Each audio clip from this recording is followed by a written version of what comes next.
Guys, welcome back to my channel. हम बात कर रहे हैं अंडरस्टैंडिंग आईएससी मैथमेटिक्स की। हमारा चैप्टर चल रहा है प्रोबेबिलिटी और ये है एक्सरसाइज 10.5। इसमें हम डिस्कस करेंगे बेस थ्योरम। तो वो डायरेक्टली हम क्वेश्चन से ही देखते हैं कि क्या और कैसे हम बेस थ्योरम अप्लाई करते हैं। तो बेसिकली बेस थ्योरम आने के लिए आपको लॉ ऑफ टोटल प्रोबेबिलिटी आना चाहिए, जो हमने एक्सरसाइज 10.4 में डिस्कस किया था। बहुत ही इंपॉर्टेंट है लॉ ऑफ टोटल प्रोबेबिलिटी आना, क्योंकि तभी आप बेस थ्योरम अप्लाई कर पाएंगे। तो बेस थ्योरम के लिए सबसे पहले तो हम क्वेश्चन नंबर 1 देखते हैं। इसमें दिया है कि हमारे पास दो बैग हैं, बैग 1 और बैग 2। बैग 1 में हमारे पास 2 वाइट 4 रेड बॉल हैं, बैग 2 में 5 वाइट और 3 रेड बॉल्स हैं। और हमसे कहा गया है कि हमने इन दोनों में से कोई एक बैग सेलेक्ट किया है और उसमें से रेड बॉल निकली है। प्रोबेबिलिटी बतानी है कि वो रेड बॉल सेकेंड बैग से निकली है। तो पहले तो सबसे पहली हमारी क्या कंसर्न है, पहले हम देखेंगे कि टोटल प्रोबेबिलिटी एक्चुअली में होता क्या है। इवेंट होने के जो नंबर ऑफ ऑब्जर्वेशंस होते हैं, कि जब इवेंट हो रहा है वो upon total number of observations. तो जब इवेंट हो रहा है हमें प्रोबेबिलिटी निकालनी किसकी है, हमें प्रोबेबिलिटी निकालनी है कि जब बैग 2 सेलेक्ट किया गया, यानी कि इवेंट 2 हो रहा हो जब रेड बॉल निकल चुकी हो। एक तरह से कंडीशनल प्रोबेबिलिटी ही लिखी है, पर इसे निकालेंगे कैसे। इसे निकालने के लिए सबसे पहले तो हमें लिखना है टोटल नंबर ऑफ ऑब्जर्वेशंस। तो टोटल हमारी ऑब्जर्वेशन का क्या होगा, टोटल ऑब्जर्वेशन हम निकालेंगे लॉ ऑफ टोटल प्रोबेबिलिटी से। वो कैसे लगेगी, अब बैग 2 हमने सेलेक्ट किया हो उससे पहले तो रेड बॉल निकालने की प्रोबेबिलिटी हमें पता होनी चाहिए। रेड बॉल कैसे कैसे निकल सकती है, ऐसा हो सकता है कि बैग 1 हमने सेलेक्ट किया हो और बैग 1 सेलेक्ट करने के बाद हमने रेड बॉल निकाली हो। ऐसा भी हो सकता है कि हमने बैग 2 सेलेक्ट किया हो और बैग 2 में से हमारी रेड बॉल निकली हो। तो ये हमने पढ़ा था लॉ ऑफ टोटल प्रोबेबिलिटी में। इसके बाद इसमें से ऊपर क्या रखेंगे, ऊपर हमें वो कंडीशन रखनी है जब रेड बॉल भी निकली हो और सेकंड बैग भी चूज़ किया हो। यानी कि ये वाला, ये क्या है, ये है कि हमने सेकंड बॉल चूज़ की, सॉरी सेकंड बैग चूज़ किया और साथ ही साथ उसमें से रेड बॉल निकली। तो ये है हमारा बेस थ्योरम। टोटल प्रोबेबिलिटी में 2 से ज़्यादा बैग्स होते तो हम 2 से ज़्यादा लिखते, यहाँ पे अगर कुछ और दिया होता तो उसके अकॉर्डिंग लिखते, बट जो बेस थ्योरम बेसिकली कहती है वो यही ही है और यही है पूरी एक्सरसाइज का बेसिस। तो इसमें वैल्यूज़ पुट कर लेते हैं। अब बैग 1 और बैग 2 कोई स्पेसिफिक प्रोबेबिलिटी नहीं दी गई है कि किसकी ज़्यादा सेलेक्ट करने की प्रोबेबिलिटी है, किस बैग को सेलेक्ट करने की कम प्रोबेबिलिटी है। तो दोनों की ही हम इक्वल मान के चलेंगे। 2 बैग्स हैं तो 1/2। उसके बाद बैग 2 में से रेड बॉल निकली हो, इसकी probability 3/8 whole upon bag 1 select किया हो तो प्रोबेबिलिटी 1/2। बैग 1 में से रेड बॉल निकली हो तो 4/6 प्लस यहाँ पे 1/2 और 3/8। 1/2 कॉमन लेके कैंसिल हो जाएगा हमारा पूरा, तो ये बचेगा 3/8 अपॉन ये हो जाएगा 2/3 प्लस 3/8। तो यहाँ पे इसे एलसीएम लेके सॉल्व कर लेंगे। ये हो जाएगा 3/8 होल अपॉन यहाँ पे एलसीएम हो जाएगा हमारे पास 24। ये हो जाएगा 16 प्लस, ये हो जाएगा 16 प्लस 9। ये हम इसे सिंप्लीफाई करके लिख लेंगे। यहाँ पे ये बचेगा हमारे पास 3/8 इंटू ये हो जाएगा रेसिप्रोकल, तो ये हो जाएगा 24/25 कैंसिल कर लेंगे। तो ये हो जाएगा 8 3 ज़ा 24 और ये हो जाएगा 9/25 and this will be your answer. Question number 2 similar सा ही क्वेश्चन है। हमें 2 बैग दे रखे हैं, रेड और ब्लैक बॉल्स हैं। इसमें हमें प्रोबेबिलिटी निकालनी, हमें कहा गया है कि रेड बॉल हमने निकाली है, तो हमें प्रोबेबिलिटी निकालनी है कि जो रेड बॉल हमने निकाली है वो सेकेंड बैग से निकाली है। तो बेस थ्योरम से यहाँ पे हम पहले प्रोबेबिलिटी लिख लेते हैं। प्रोबेबिलिटी निकालनी है कि हमने बैग 2 सेलेक्ट किया हो जब रेड बॉल निकली है। तो इसके लिए क्या होगा, पहले लिखेंगे लॉ ऑफ टोटल प्रोबेबिलिटी, यानी कि प्रोबेबिलिटी हो सकता है पहला बैग सेलेक्ट किया हो और पहले बैग में से रेड बॉल निकली हो, तो इसे हम ऐसे लिखेंगे। हो सकता है कि दूसरा बैग सेलेक्ट किया हो और दूसरे बैग में से हमारी रेड बॉल निकली हो, तो हमें प्रोबेबिलिटी किसकी निकालनी होगी, दूसरा बैग सेलेक्ट किया है और उसी में से हमारी रेड बॉल निकली है, यानी कि इसे हम लिखेंगे ऊपर P(E2) और PA when E2 has happened. लिख लेंगे यहाँ पे सारी प्रोबेबिलिटीज़। तो क्या क्या है हमारी प्रोबेबिलिटीज़, E2 यानी कि बैग 2 सेलेक्ट करने की प्रोबेबिलिटी, इक्वल चांसेस है दोनों बैग को सेलेक्ट करने के, तो ये हो जाएगा 1/2। सेकेंड बैग में से रेड बॉल निकली तो 5/11 होल अपॉन बैग 1 सेलेक्ट करने की प्रोबेबिलिटी हाफ, बैग 1 में से रेड बॉल निकालने की प्रोबेबिलिटी 3/7 प्लस बैग 2 सेलेक्ट करने की प्रोबेबिलिटी हाफ और रेड बॉल निकालने की 5/11। हाफ कॉमन लेके कैंसिल हो गया, तो यहाँ पे बचा 5/11 अपॉन 3/7 प्लस 5/11। तो यहाँ पे 5/11 अपॉन एलसीएम ले लेंगे तो ये हो जाएगा 77। तो यहाँ पे हो जाएगा 33 प्लस 35। इसे थोड़ा सा और सॉल्व कर लेंगे तो ये हो जाएगा 5/11 अपॉन यहाँ पे हो जाएगा 68 अपॉन 77। तो ये नीचे वाला हो जाएगा रेसिप्रोकल, तो यहाँ पे हमारे पास बचेगा 5/11 इंटू 77 अपॉन 68, कैंसिल करेंगे तो ये हो जाएगा 35 upon 68 and this will be your answer. Question number 3, कुछ क्वेश्चंस बिल्कुल एक जैसे हैं, जैसे कि क्वेश्चन नंबर 3 भी क्वेश्चन नंबर 1 और 2 जैसा है। दो बॉक्स हैं जिसमें गोल्ड और सिल्वर कॉइन्स हैं, वो हमने यहाँ पे मेंशन कर दिए हैं। हमने कहा है कि एक गोल्ड कॉइन निकला है, तो वो हमने ए इवेंट ले लिया है कि गोल्ड कॉइन निकला है। प्रोबेबिलिटी निकालनी है कि जो गोल्ड कॉइन निकला है वो बॉक्स 2 से निकला है, तो वो हमने यहाँ पे बेस थ्योरम से लिख लिया है। E2 इवेंट हुआ हो जब ए इवेंट हो चुका है, यानी कि बॉक्स 2 सेलेक्ट किया गया हो जब गोल्ड कॉइन निकला हो, तो बेस थ्योरम से ही हमने यहाँ पे ये लिख लिया है, जैसे हमने पिछले 2 क्वेश्चंस में लिखा था। रिक्वायर्ड प्रोबेबिलिटीज़ लिख सकते हैं। बॉक्स 1 बॉक्स 2 इक्वल चांसेस हैं दोनों को सेलेक्ट करने के, तो बॉक्स 2 सेलेक्ट करने के चांसेस हैं 1/2। उसके बाद बॉक्स 2 सेलेक्ट किया और उसमें से गोल्ड कॉइन निकला हो तो वो है 3/6 अपॉन बॉक्स 1 सेलेक्ट करने की प्रोबेबिलिटी हाफ और बॉक्स 1 में से गोल्ड कॉइन निकालने की प्रोबेबिलिटी 2/5 प्लस फिर से सेकेंड बॉक्स सेलेक्ट करने की प्रोबेबिलिटी हाफ और गोल्ड कॉइन निकालने की 3/6। तो यहाँ पे भी हाफ को कॉमन लेके हम कैंसिल कर सकते हैं। 3/6 होता है 1/2, तो यहाँ पे हम 1/2 लिख लेंगे। यहाँ पे बचेगा 1/2 अपॉन 2/5 प्लस 1/2, एलसीएम ले लेंगे तो ये हो जाएगा 1/2 अपॉन यहाँ पे हो जाएगा 10, ये हो जाएगा 4 प्लस 5, 1/2 अपॉन 9/10। इसे यहाँ पे रेसिप्रोकल कर लेंगे तो ये हो जाएगा 1/2 इंटू 10/9, कैंसिल कर लेंगे तो ये हो जाएगा 5/9 and this will be your answer. Question number 4, हमें कहा गया है कि 5% ऑफ मेन ग्रे हेयर्ड हैं, तो 5% ऑफ मेल या मेन हम लिख सकते हैं यहाँ पे ग्रे हेयर्ड, तो यहाँ पे लिख लेंगे ग्रे हेयर्ड और ये 5% है, और 0.25% फीमेल्स हैं या वुमेन हैं जो ग्रे हेयर्ड हैं, और जो ग्रे हेयर्ड नहीं है उसकी हमें प्रोबेबिलिटी नहीं निकालनी है तो वो हम लिखेंगे भी नहीं, और अगर लिखना चाहें तो 1 में से माइनस कर देंगे तो हमें ग्रे हेयर्ड ना होने की प्रोबेबिलिटी मिल जाएगी इन दोनों की, बल्कि वो हमें अभी चाहिए नहीं तो उसके लिए हम डिस्कस भी नहीं करेंगे। हमें प्रोबेबिलिटी निकालनी है कि हमने मेल या फीमेल में से किसी एक पर्सन को सेलेक्ट किया है जो कि ग्रे हेयर्ड है। हमें प्रोबेबिलिटी बतानी है जिसे हमने सेलेक्ट किया है, जिस ग्रे हेयर्ड पर्सन को हमने सेलेक्ट किया है वो एक मेल है। तो बेस थ्योरम से हमें निकालना क्या है, यहाँ पे बेस थ्योरम हमें देख के पता चल रही है। कैसे पता चल रही है, क्योंकि हमें एक प्रोबेबिलिटी हमें निकालनी है और उसमें फिर हमें कंडीशन लगानी है, तो यहाँ से हमें पता चल रहा है कि इसमें बेस थ्योरम लगेगा ही लगेगा।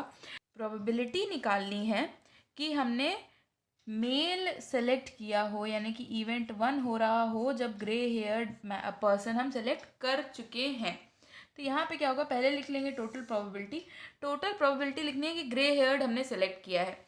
ऐसा हो सकता है कि हमने मेल सेलेक्ट किया हो, यानी कि इवेंट 1 हुआ हो, और इवेंट 1 में क्या अब ग्रे हेयर्ड हमने सेलेक्ट किया हो जब मेल सेलेक्ट किया हो, यानी कि इवेंट 1, प्लस ऐसा भी हो सकता हो कि हमने फीमेल या वुमेन सेलेक्ट की हो और उसके बाद उसके ग्रे हेयर हो, तो यहाँ पे A/E2। प्रोबेबिलिटी निकालनी है कि मेल है और ग्रे हेयर्ड है, यानी कि ये वाला इवेंट हम लिखेंगे ऊपर, तो इसे लिख लेते हैं। इसके बाद यहाँ पे लिखेंगे रिक्वायर्ड प्रोबेबिलिटी। पिछले एक्सरसाइज में ही डिस्कस किया था कि डेसिमल, परसेंटेज और फ्रैक्शन एक ही क्वांटिटी को अलग अलग तरीके से लिखने के तरीके हैं। तो यहाँ पे परसेंटेज दिया हुआ है तो उससे हमें घबराना नहीं है। हाँ, एक चीज़ और, हमें दिया गया है कि इक्वल नंबर ऑफ मेल्स और फीमेल्स हैं, यानी कि मेल और फीमेल सेलेक्ट करने की प्रोबेबिलिटी हो जाएगी हाफ और हाफ, क्योंकि इक्वल है। अगर अलग अलग नंबर होते तो उसके अकॉर्डिंगली हम निकालते। तो यहाँ पे लिख लेंगे, यहाँ पे E1 मेल सेलेक्ट करने की प्रोबेबिलिटी हाफ, उसके बाद उस मेल के ग्रे हेयर्ड होने की प्रोबेबिलिटी 5%, यानी कि 5/100 होल अपॉन यहाँ पे E1 हाफ, और उसके बाद A/E1 5/100 प्लस फीमेल या वुमेन सेलेक्ट करने की प्रोबेबिलिटी हाफ और उसके ग्रे हेयर्ड होने की प्रोबेबिलिटी 0.25/100। तो यहाँ पे हम देख सकते हैं कि हमारा जो डिनोमिनेटर है वो सब में सेम है, तो हम पूरा डिनोमिनेटर कॉमन लेके कैंसिल कर सकते हैं। यहाँ पे बचेगा 5/5 प्लस 0.25, तो हो जाएगा 5/5.25। अब ये रिप्रेजेंटेशन जो है ये सही नहीं है, यानी कि फ्रैक्शन और डेसिमल एक साथ नहीं हो सकते। इसमें से हमें किसी एक को रिमूव करना होगा। हम एक काम करेंगे, इसे फ्रैक्शन में चेंज कर लेंगे, तो ये 2 0 बढ़ जाएंगे, कैंसिल कर लेते हैं 500, और यहाँ पे ये हो जाएगा 5 का 105। इसके बाद फिर से 5 से कैंसिल करेंगे तो 20 और ये 21, तो हमारा आंसर आ जाएगा 20/21। क्वेश्चन नंबर 5, 2 ग्रुप हैं जो बोर्ड ऑफ डायरेक्टर के लिए compete कर रहे हैं। हमें प्रोबेबिलिटी दी गई है कि फर्स्ट ग्रुप या सेकंड ग्रुप जीते, उसकी प्रोबेबिलिटी दे रखी है कि फर्स्ट ग्रुप अगर जीतता है, यहाँ पे लिख लेंगे ग्रुप 1 अगर जीतता है तो उसकी प्रोबेबिलिटी है 0.6, ग्रुप 2 अगर जीतता है तो उसकी प्रोबेबिलिटी है 0.4। अगर ग्रुप 1 जीतता है और नया प्रोडक्ट लॉन्च होता है तो उसकी प्रोबेबिलिटी है 0.7। न्यू प्रोडक्ट लॉन्च होने की प्रोबेबिलिटी 0.7 है, और ना लॉन्च होने की कितनी होगी 0.3। निकालने की ज़रूरत नहीं है क्योंकि उसकी ज़रूरत पड़ेगी नहीं। और अगर ग्रुप 2 जीतता है तो न्यू प्रोडक्ट लॉन्च होने की प्रोबेबिलिटी है 0.3। ना लॉन्च होने का हमें देखना नहीं है क्योंकि वो हमें निकालना भी नहीं है। रिक्वायर्ड प्रोबेबिलिटी है कि हमें ये बताना है कि न्यू प्रोडक्ट तो लॉन्च हो ही रहा है, हमें बताना है कि वो सेकंड ग्रुप से लॉन्च हुआ हो। तो यहाँ पे बेस थ्योरम से हम प्रोबेबिलिटी लिख लेंगे। हमें प्रोबेबिलिटी निकालनी है कि न्यू प्रोडक्ट तो लॉन्च हुआ ही हुआ है, यानी कि ये इवेंट हो चुका है, पर वो ग्रुप 2 से हुआ हो, यानी कि इवेंट 2 हुआ हो। तो रिक्वायर्ड प्रोबेबिलिटी लिख लेंगे। पहले लिखेंगे लॉ ऑफ टोटल प्रोबेबिलिटी, यानी कि ऐसा भी हो सकता है कि ग्रुप 1 सेलेक्ट हुआ हो, यानी कि इवेंट 1 हुआ हो और उसके बाद नया प्रोडक्ट लॉन्च हुआ हो, और ऐसा भी हो सकता है कि ग्रुप 2 सेलेक्ट हुआ हो और उसके बाद नया प्रोडक्ट लॉन्च हुआ हो। तो यहाँ पे ये हमने लिख लिया लॉ ऑफ टोटल प्रोबेबिलिटी। अब इसमें से कौन सा इवेंट होने की हम प्रोबेबिलिटी निकाल रहे हैं? हम प्रोबेबिलिटी निकाल रहे हैं कि ये वाला इवेंट हुआ हो, यानी कि सेकेंड वाला ग्रुप सेलेक्ट हुआ हो और उसके बाद नया प्रोडक्ट लॉन्च हुआ हो। तो यहाँ पे लिख लेंगे सारी प्रोबेबिलिटीज़। E2 यानी कि ग्रुप 2 सेलेक्ट होने की प्रोबेबिलिटी है 0.4, फिर ग्रुप 2 सेलेक्ट हुआ हो और उसके बाद नया प्रोडक्ट लॉन्च हुआ हो तो 0.3 अपॉन ग्रुप 1 सेलेक्ट होने की प्रोबेबिलिटी 0.6 और ग्रुप 1 सेलेक्ट हुआ हो और नया प्रोडक्ट लॉन्च हुआ हो तो 0.7। यहाँ पे 0.4 इंटू 0.3 सिंप्लीफाई कर लेंगे तो 0.12 अपॉन 0.42 प्लस 0.12, तो ये हो जाएगा 0.12 अपॉन 0.54। डेसिमल हटा देंगे तो ये हो जाएगा 12/54। कैंसिल कर लेंगे तो ये हो जाएगा 6 2 और ये 6 9 2/9 and this will be your answer. Question number 6, तो हमें यहाँ पे दिया गया है कि हमारे पास 2 टाइप के स्टूडेंट्स हैं, एक जिनकी 100% अटेंडेंस है, एक जो इर्रेगुलर है। इर्रेगुलर का मतलब है जिनकी 100% अटेंडेंस नहीं है। तो 2 तरह के स्टूडेंट्स हैं, एक जो 100% अटेंडेंस वाले हैं और दूसरे जो इर्रेगुलर हैं। तो 30% स्टूडेंट्स ऐसे हैं जो 100% अटेंडेंस वाले हैं, बाकी 70% ऐसे हैं जो इर्रेगुलर हैं। प्रीवियस ईयर का रिपोर्ट बताता है कि जो 100% वाले बच्चे हैं उसमें से 70% बच्चे जो थे उन्होंने ग्रेड A पाया है, यानी कि ग्रेड ए लाने वाले 70% बच्चे हैं जो 100% अटेंडेंस भी लाए हैं। और ये दूसरे जो ग्रेड ए नहीं लाए होंगे। इर्रेगुलर में भी दो तरह के बच्चे होंगे, एक जो ग्रेड ए लाए होंगे वो, एक जो ग्रेड ए नहीं लाए होंगे वो। तो ग्रेड ए कितने बच्चे लाए हैं, वो हैं सिर्फ 10%। इर्रेगुलर में सिर्फ 10% है। मॉरल भी यही है कि रेगुलर होंगे तो ज़्यादा चांसेस है कि आपको ग्रेड ए मिलेगा। तो यहाँ पे बेस थ्योरम हमें लगानी है, और बेस थ्योरम क्यों लगानी है, क्या निकालना है हमने एक स्टूडेंट को सिलेक्ट किया और हमें पता है कि वो ए ग्रेड लाया ही लाया है। हमें बताना है प्रोबेबिलिटी कि वो 100% अटेंडेंस वाला स्टूडेंट है, यानी कि प्रोबेबिलिटी निकालनी है कि वो 100% वाला स्टूडेंट है जब वो ग्रेड ए लाया है। लिख लेंगे total probability, law of total probability. तो अपॉन में हम क्या लिखेंगे, अपॉन में हम लिखेंगे कि ए ग्रेड लाया हो। तो ए ग्रेड कब ला सकता है, हो सकता है वो 100% वाला स्टूडेंट हो और उसके बाद उसका ग्रेड ए आया हो। ऐसा भी हो सकता है कि वो इर्रेगुलर स्टूडेंट हो और तब भी वो ग्रेड ए ले आया हो। पर प्रोबेबिलिटी हमें निकालनी है कि ग्रेड ए भी लाया हो और वो 100% अटेंडेंस वाला भी हो, यानी कि इवेंट 1 हुआ हो। यहाँ पे इसे हम ऐसे लिख लेंगे। ये हमने बेस थ्योरम लिख ली। अब लिख लेंगे इसमें हम सारी प्रोबेबिलिटीज़। E1 इवेंट होने की प्रोबेबिलिटी कितनी है, E1 है कि 100% अटेंडेंस हो, यानी कि 30%, यानी कि 30/100। फिर 30% अटेंडेंस, 100% अटेंडेंस और उसके बाद ग्रेड ए भी ले आया हो तो 70% चांसेस हैं।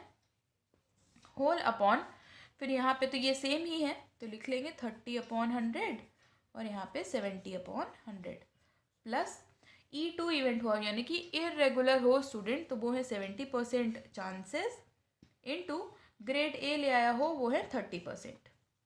तो यहाँ पे क्या करेंगे, ये 0 0 कैंसिल कर लेंगे हम, ऐसे हमने कैंसिल कर लिया। अब यहाँ पे हम देख सकते हैं कि 7/10 जो है वो हमारा हर जगह कॉमन है। 7/10 हमने कॉमन लेके कैंसिल कर दिया। साथ ही साथ ये वाला जो 10 है ये भी सब में कॉमन है तो ये भी हमारा कैंसिल हो जाएगा। तो हमारे पास क्या क्या बचेगा, 3 यहाँ पे एक 3 है और यहाँ पे एक 1 है तो ये होगा 3/4 and this will be your answer. Question number 7 जैसा पिछला क्वेश्चन था बिल्कुल वैसा ही क्वेश्चन है। 60% स्टूडेंट्स हैं जो हॉस्टल में रहते हैं और बाकी के 40% स्टूडेंट्स जो हैं वो डे स्कॉलर हैं। उसके बाद हमें दिया गया है कि 30% स्टूडेंट्स जो हॉस्टल में रहते हैं उनको ग्रेड ए मिला है 30%। और उसके साथ साथ हमें दिया गया है कि 20% स्टूडेंट्स हैं जो डे स्कॉलर हैं और उन्हें ग्रेड ए मिला है। हमने एक स्टूडेंट सेलेक्ट किया है जिसको ग्रेड ए मिला है।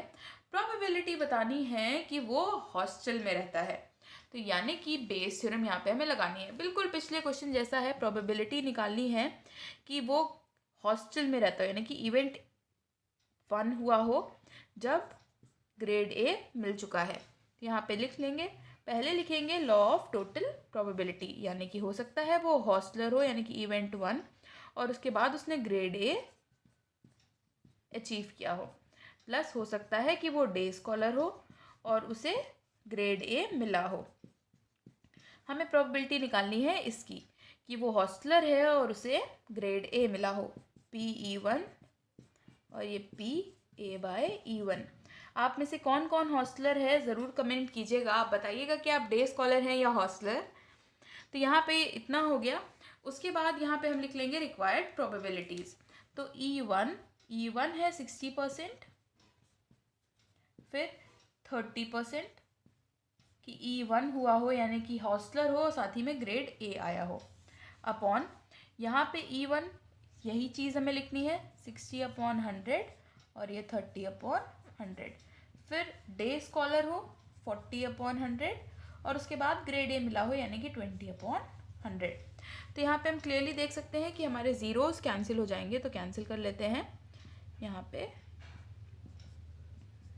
फिर यहाँ पे अपॉन में 100 है, ये सारे कैंसिल हो जाएंगे तो यहाँ पे हमारे पास बचेगा 6 3 18 अपॉन यहाँ पे भी 6 3 18 प्लस 4 2 8 तो ये हो जाएगा 18/26।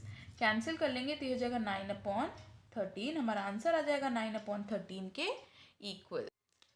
क्वेश्चन नंबर 8, एक सर्टेन कॉलेज है जिसमें 4% बॉयज़ और 1% गर्ल्स टॉलर देन 1.75 मीटर हैं, हमसे कहा गया है कि 60% गर्ल्स हैं।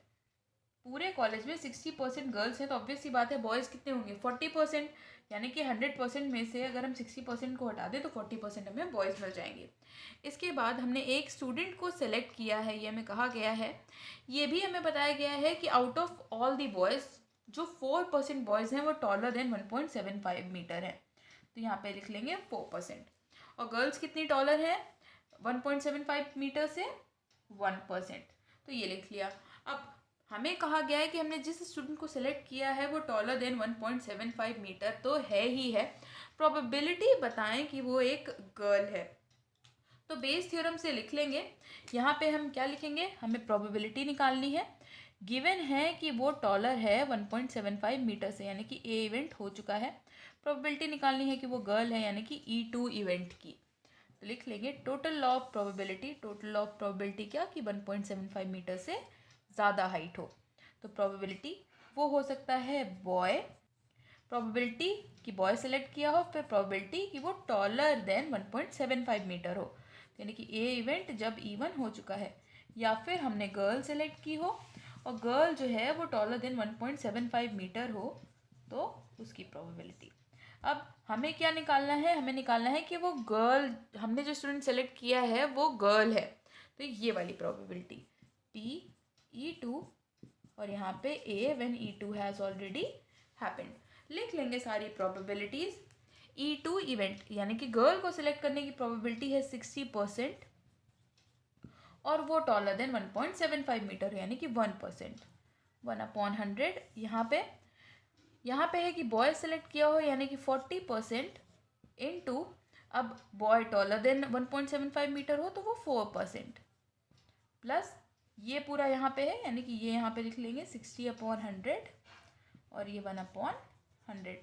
तो ये 1 तो ये कैंसिल हो जाएगा हर जगह, और अपॉन का 1000 सारी जगह से कैंसिल हो जाएगा कॉमन लेके। तो यहाँ पे बचेगा 6/4, 4 से 16 प्लस 6, तो ये 6/22 कैंसिल करेंगे तो ये हो जाएगा 3/11, ये आ गया 3/11 and this will be your answer.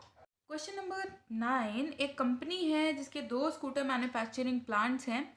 हमारे पास 2 प्लांट्स हैं, हो सकता है प्लांट, और दिया गया है कि प्लांट 1 में 80% स्कूटर्स मैन्युफैक्चर हो रहे हैं और प्लांट 2 में 20% स्कूटर्स मैन्युफैक्चर हो रहे हैं।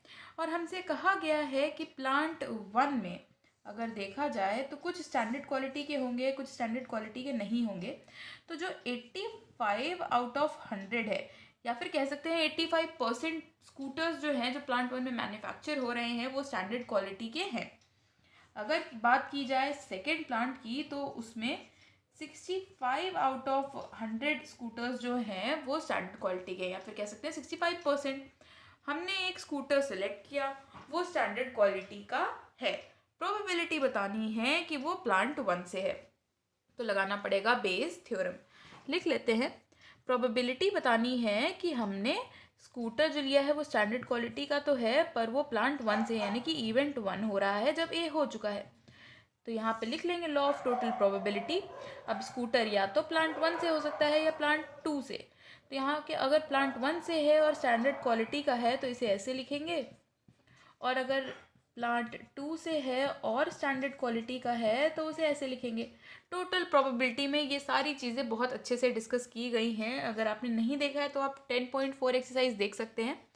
और प्रोबेबिलिटी निकालनी किसकी है कि E1 इवेंट हो रहा हो जब ए हो चुका है, यानी कि ये वाला, तो ये लिख लेंगे E1 और यहाँ पे A/E1।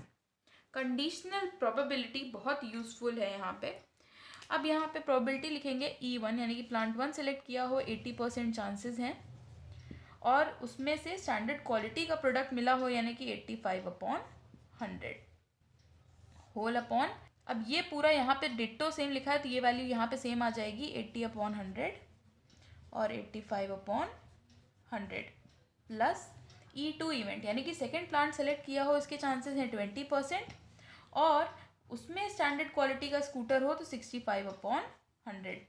अब यहाँ पे हमें करना क्या है, पहले तो ये ज़ीरो कैंसिल कर लेंगे और उसके बाद क्या करेंगे, हम 5 से कैंसिल करेंगे। 5 से कितना कैंसिल हो सकता है वो देख लेते हैं। यहाँ पे जब 5 से कैंसिल करेंगे तो ये हो जाएगा 17 और ये 20। यहाँ पे भी 17 और ये 20 और यहाँ पे हो जाएगा ये 13/20। अब बेस में है यहाँ हमारे पास हर जगह 200, तो उसे कॉमन लेके कैंसिल कर देंगे। यहाँ पे हमारे पास बचेगा कितना, 17 8 हो जाएगा 136 अपॉन 136 प्लस 13 2 26। इसे सॉल्व कर लेंगे तो ये हो जाएगा 136 अपॉन ये हो जाएगा 162। इसे कैंसिल कर लेंगे, ये हो जाएगा 68 और ये हो जाएगा 81। ये आ जाएगा 68/81 and this will be your answer.